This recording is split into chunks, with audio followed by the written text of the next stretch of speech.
love, great ones. Repeat these words after me. Fox Ridge. Fox Ridge. Let's stay together.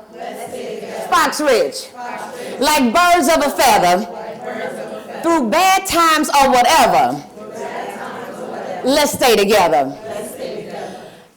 My message for tonight is about something that is very dear to my heart. And it's called the institution of family. A conversation that many of us today, especially in the black community, I find are not having, is a conversation about the institution of family. 65% of all African American households are headed by women. Statistics say that almost 75% of black households are single-parented households, and that no male is present in the home. That's too much. So I got three things that I want us to look at tonight. One is, let's get together. Two is, let's commit to stay together. And the third thing I want us to look at tonight is the possibilities and the importance of us building together. So let's look at number one, coming together. One of the main issues that we have in our community, we can't stay together because one of the first things that we're not doing appropriately is getting together the right way. More often than not, unfortunately, what brings us together is lust. Ooh, she's so fine. Damn, he look good. And since we are drawn to each other from a lustful state, that ends up being the context of our relationship. When we are looking to build, I guess one of the first things that we've got to look at is establishing the fact that we even want a family. Why would you want a family? Why do we even want a family, great ones? What I believe a family does for you, or what a family has done for me, is that a family actually gives you strength. And that strength comes from having numbers. Numbers are important when you're trying to do anything. They say 2 is always better than 1. 2 minds, 2 incomes, two sets of hands, 2 sets of eyes. 2 is always better than 1. But for some reason in our community today, we have lost the value of one of the most important institutions that mankind has known, and that is the institution of family. What you talking about, Fox Ridge? Well, you know, when we use jargon like, well, I guess I'm going to go on, settle down, I'm going to tie the knot, I'm going to get hitched. All of those things are things that don't make it seem like marriage is a good thing you want to be delving into, huh? I mean, never when we talk about marriage do we talk about the institution as, oh, you know, I'm joining teams with my life's mate. I've got a great companion and we're going to walk this life together. It's always like you got an albatross hanging around your neck. Well, I'm going down to the altar and somebody in here know what I'm talking about. If you know what I'm talking about, say speak, Fox Ridge. Now, y'all got to help me out. All I ask you this evening, now I have garnered the name as the realest speaker of the 21st century because I work in everything I do to just keep it real with you, to tell you, you know, things as I understand them, as it T-I-T, what is it, T is? We speak so negatively about joining up together. Especially, I know in the household I grew up in, you know, one of the first things that my mama will say when it comes to a man is, nigga ain't about shit. Man ain't gonna do right. Black men just ain't gonna do right. And it is that mentality that is having a rippling effect on the black household. Let me show you the importance of coming together. Even in the animal kingdom, even animals know the power of numbers, don't they? You don't ever see one lion, one bear, and one, what is it, lion, tiger, and a bear? You don't ever see them by themselves, do you? They're in a pride, they're in a herd. They somewhere, but they somewhere together, aren't they? Even dogs travel in packs. Y'all ain't feeling me. Let me break it down to you like this. Even in the insect kingdom, they know the power and the importance of family. You don't ever just see one ant. You see ants, don't you? Well, let me take it a little closer to home. When you see one roach in your house, you know doggone well you ain't got a roach. You ain't got roaches. You have power in numbers. So when you can find you someone in this life to walk this life with, there is a richness and a wealth in that great ones that far supersedes anything that we can print. like money. There is power in us coming together. There is power in our union. But what is happening to us is that we're building these unions on weak foundations from the start. We're not dating right. What you talking about, Fox Ridge? Well, you know, these old traditions that they used to have back in the Gap called courting. Y'all remember hearing about that word? I don't know if we're watching TV too much these days or what, but you know, everybody, you meet somebody and the next 2 weeks you're having sex with them. Damn, you don't even know their social security number. What happened if you get pregnant? You ain't even gonna be able to file because you ain't got their social. Somebody say, speak Fox Rich. My point to you is, when we're coming together to get to know each other, we're skipping over this process called dating. We end up intimate with people before we really know who those people are. We don't know what their mama do, their daddy do, how they daddy treated their mama. Did their mom and daddy stay together for a long time? Did their daddy cheat on their mama?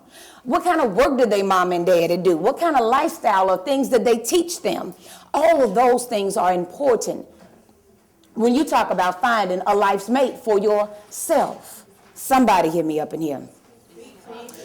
So let me give you some examples of dating. We begin to take sex for dating. And when we misinterpret sex as a form of dating, we do things like this, brother. Can I talk to my brothers for a minute up in here? Y'all ready for me, brothers?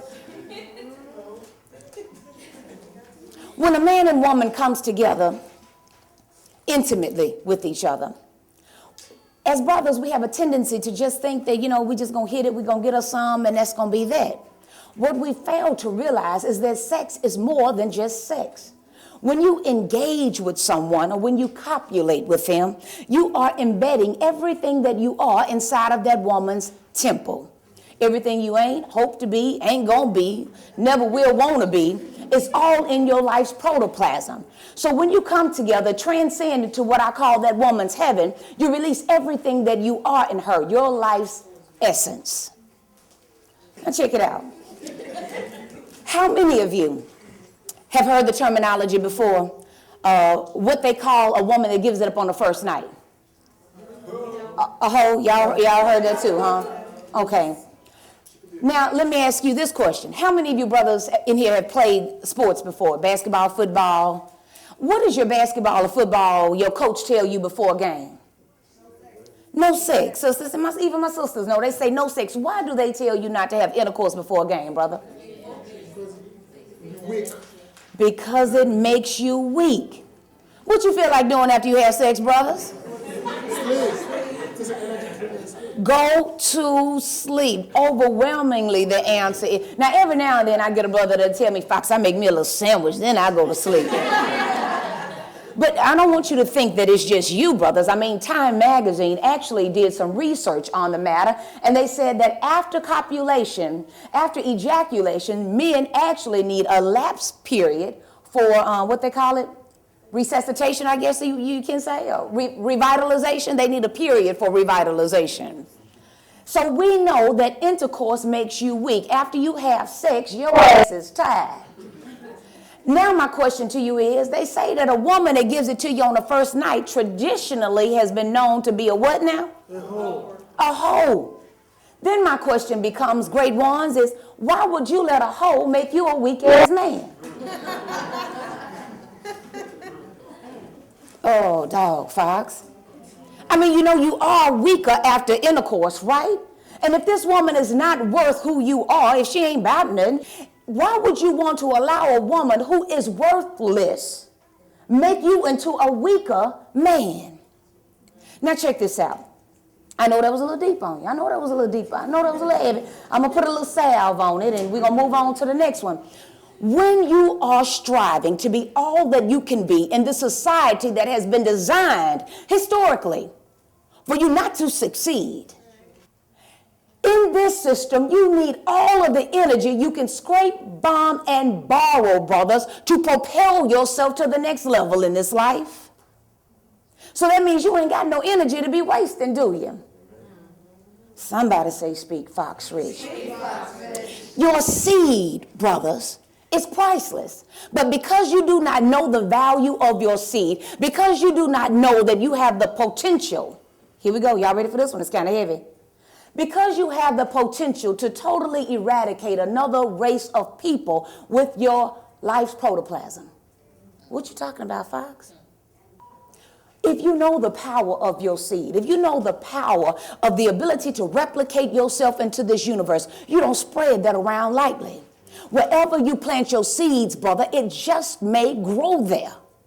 So if you don't want it to grow in a bed of weeds, you might need to stay your ass out that yard, huh? Somebody say, speak, Fox, read.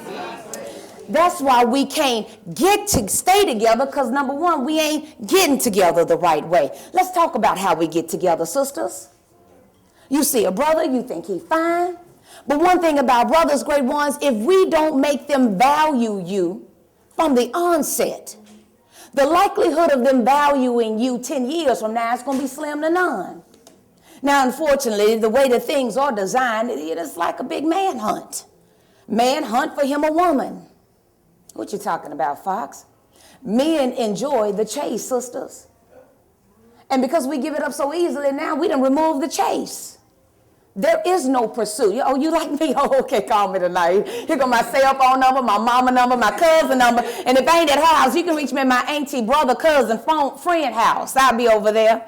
You can call me on his cell phone. We make ourselves easily too accessible. Somebody say, speak, Fox Rich. When we come together the right way, and the right way is they say that dating to me means that it is to be done in the daylight. If you really want to see somebody and you're really trying to get to know them, you got to be able to see the whites of their eyes. Now, if a brother calls you at 11, 12 o'clock at night talking about he going to come see you today, and it's his first time calling, what you think he coming to see? Now, see, I'm from the South, y'all, so y'all have to excuse me. I'm a little slower than y'all may be up here in the big city. But my grandmama told me that ain't nothing open after 12 o'clock but a pair of legs. So if a brother is calling you after 12 o'clock, do you think he's calling you to have some intellectual conversation or discussion about future plans as a family? Hell no. Somebody say, speak, Fox Rich. One of the things that I want you to look at in addition to that, sisters, is what happens when you allow a brother to transcend into what I call your heaven. Now, why you call it heaven, Fox Rich? Because it is the closest that a man can get to heaven while he walks on the planet Earth. All men come from the womb, and unless they are gay, they spend their entire lives trying to get back where, sister? In the womb, baby, you better believe it. All men come from the womb, and unless they are preferring the same sex, they spend their entire lives trying to get back in the womb. We are the mothers of all mankind, sisters. No life comes on this planet without coming through our temples. So we've got to be mindful of what we allow to transcend up into our heaven. Because when a man transcends into our heaven, he releases everything of himself in us. And if he does not think highly of us, those thoughts are then deposited into our life's temples. You know, when they say a man to give it to a woman to give it up on the first night, she a hoe. So if he running around in his mind like, ooh, I got this on the first night. What is he thinking about it? You think he has value for it the next morning? You think he gonna call it the next morning? Not unless he want to come back the next night. That's about the extent of it. Let us be mindful of how we are coming together. When we come together the right way, great ones, then we don't have all this other drama going on with each other, like all these babies' mamas and babies' daddies. All of these incomplete families. I don't want half of nothing. We've got to build on a whole foundation. I know about sex drive. Your sex drive is your strongest drive next to your drive to live.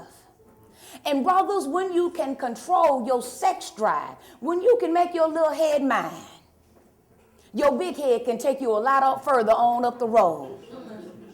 When you have value for yourself, when you have value for your seed, just everybody can't get your seed, brother.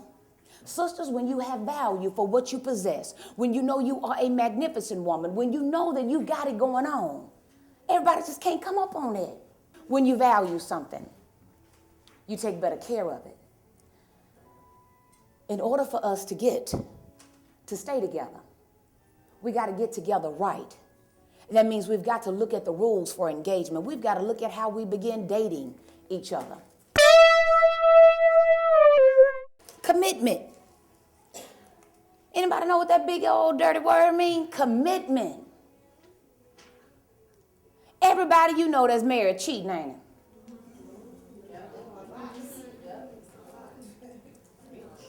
Everybody you know that's married, they cheating? They not cheating? No. They not? No. Everybody that's married don't cheat? No. No. You lying? No. No. No? No. But I thought they say everybody that's married cheat. Not everybody? Majority? Young people? A lot of people. The older ones don't. She say the older ones don't cheat. They've been married 50 years, but they ain't even having sex no more.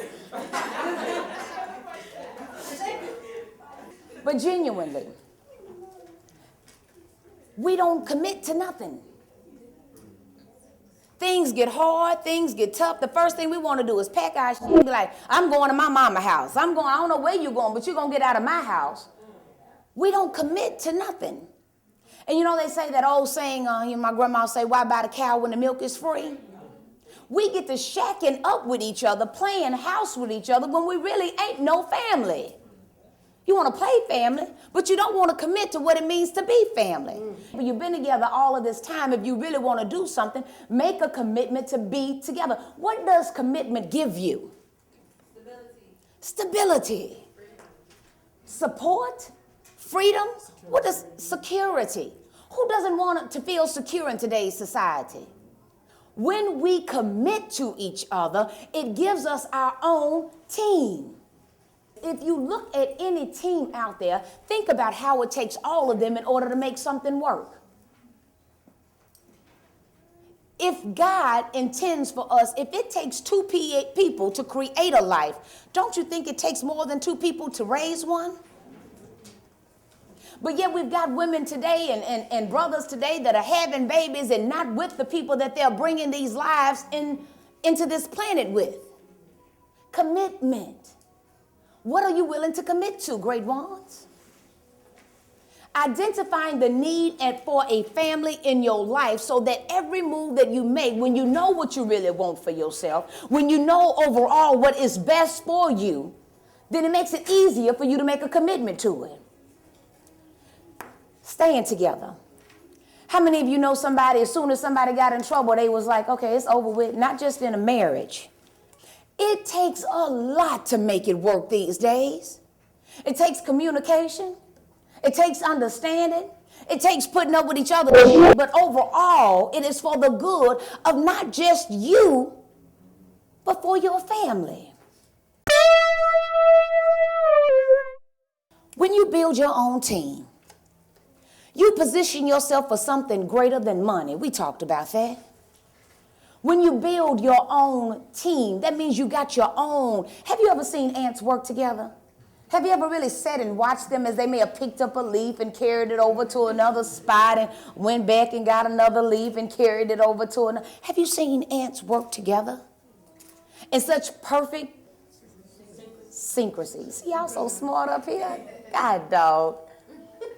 You watch how ants work together? The family is the core of our entire nation, great ones. I think it's not just the sexual act that disrupts or destroys the family. It's trust. It's trust.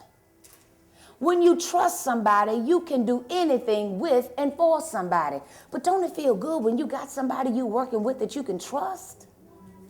That you know they have your back and you've got theirs? Now, when we talk about trust, I can't help but talk about Hillary Clinton. Can you imagine how humiliated and disappointed she must have felt when the whole world knew that Bill had been getting him a job up there in the Oval Office? Can you imagine if Bill was your man and you get the call and it's on the news? Can you imagine Bill even trying to look, Hillary, don't watch the news, baby. They're lying. Don't watch the news. Can you imagine how insulting and humiliated she must have been? And then the governor of, y'all governor. Y'all governor. Not no more. Yeah, you're right. Trust is so important. You asked me if I had been unfaithful. I have been unfaithful previously. My husband has been incarcerated 10 of the 11 years that we have been married, y'all. And at the onset of our union, at the onset of his incarceration, after he had been there maybe like a year and a half, I did have sex outside of my marriage, and he and I have discussed it at length. But it's an understanding that it is for the good of the whole family that we stay together. Times ain't been too easy. There is nothing greater than you can build for yourself than to build you a family. They say that many men can build a fortune, but few men can build a family. When you got family support, you can do anything else that you desire to do for yourself. Build you a family. They say that there is life after death, and that life after death exists in your legacy. Legacy ain't all about money, great ones. There once lived a man whose legacy is so strong that we still say his name today. He owned no property, had no money, wasn't a highly educated man. But yet the legacy that he left in the hearts and minds of his children lived on for his children's children's children's children, and we still say his name today. You know what it is? My name ain't no Toby. I'm Kunta. I'm Kunta Kinte. Here was a man who came into this country as a slave, but because of the seeds and the strength that he planted into his lineage, it was so strong that Brother Alex Haley came along generations later and have all of us knowing about his family history. What will your family produce, great ones? Will the family that you build be a contribution to the society in which you live? Will your family name go on forever? Or when you die, will anybody know you once lived? It's all about family name. I'm sure you can think of some families in your own community. Oh yeah, you know, that's them Jacksons. Yeah, you know, that's them Walkers. That's them Johnsons. That's down in Louisiana. What's the names of? Oh, that's the Lopez's. You got family names, don't you? You know some family names that circulate that got it going on, and the family doing this, and all of them doing something. All of them involved in politics. All of them got a business. All of them is in jail. But when people speak about them, they speak about them as a family unit. There is nothing more powerful than the institution of family. And one of the things that we can do in order to build up your family is to build family pride. How many of you have a family prayer, or a family saying, or family get-togethers? What are we doing today as a family? Ain't nobody getting together no more. You know, when we ain't had no money, we used to cook out all the damn time, even have rent parties for people if we needed to. Now we too good. I don't got all them folk in my damn house. Might mess up my carpet. My family members don't know how to act. Other children can't come up in here. How often are we getting together to build our family relationships? You see, we can't be together with our sisters and brothers on the streets if we ain't together with our own sisters and brothers in our own house. If we can't get along with our mama children, how are we going to get along with our next door neighbor children? Family pride. Speaking up your family name. Say what it means to be a part of your family. To speak life. To speak beauty about your own family. We can't speak beauty about black folk because we ain't talking good about the black family. Come on now, y'all. We talk so bad about ourselves. White folk don't have to talk bad about us. We talk bad about our damn selves. Put down after put down after put down. But I understand because traditionally we have been taught to put ourselves down. Marcus Garvey, the great philosopher, once said, if you repeat something long enough and often enough, even if it is a lie, it will become true. Isn't that historically what they've done to African American people in this country? I mean, when you got people actually going out to do research to show that black people are not as smart as white people and replicate their research, going before Congress to prove that the Tuskegee Airmen were not smart enough for the mechanisms required in order to operate an airplane, therefore they couldn't fly during the war. When you have people actually taking up government time and money to prove the intellectual differences between races of people, it shows you if you repeat something long enough, not only will it become true, but you'll start believing it your damn self. And if you don't believe that the black family is worth something, if you don't believe that the black family is worth saving, then it ain't. The incidences like Sean Bell happens when people lose value for life. And who is there to assess or assign value to black life? Whose responsibility is it to assign value to black life? Huh?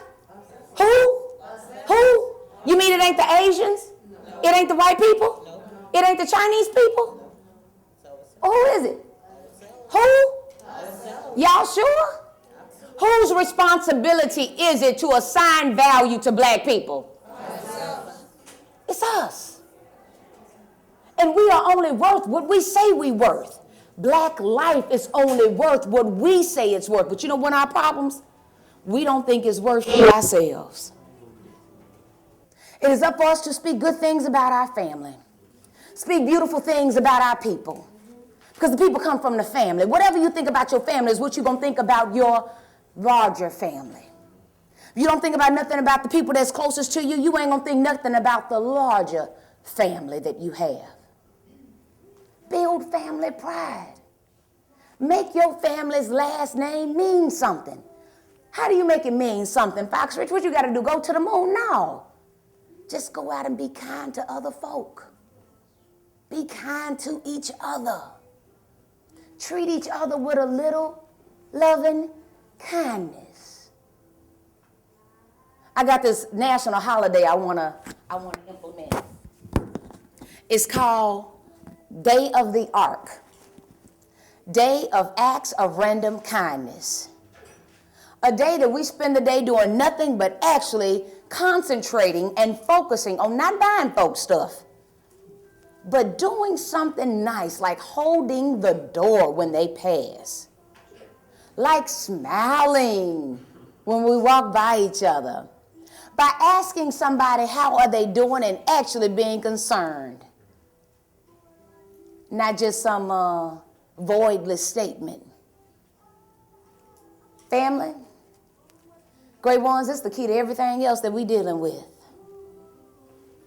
Even in the midst of slavery, when we were being sold and traded, didn't even have our own last name, we still were able to hold on to the concept of family. I know today with all of the freedoms that we have, we can go anywhere we want to go now. Call ourselves anything we want to call ourselves. If there's never a time that it is more important for us to stay together, for us to get together, to commit to stay together, so that we can then begin to build together, now is the time. Think about building your family. If you already have one, think about building it stronger. Little kind words, strong words that you speak to your family, about your family, it'll have a rippling impact. You decide what a Johnson is. You decide what a Walker is. You decide what a Sigler is. You decide.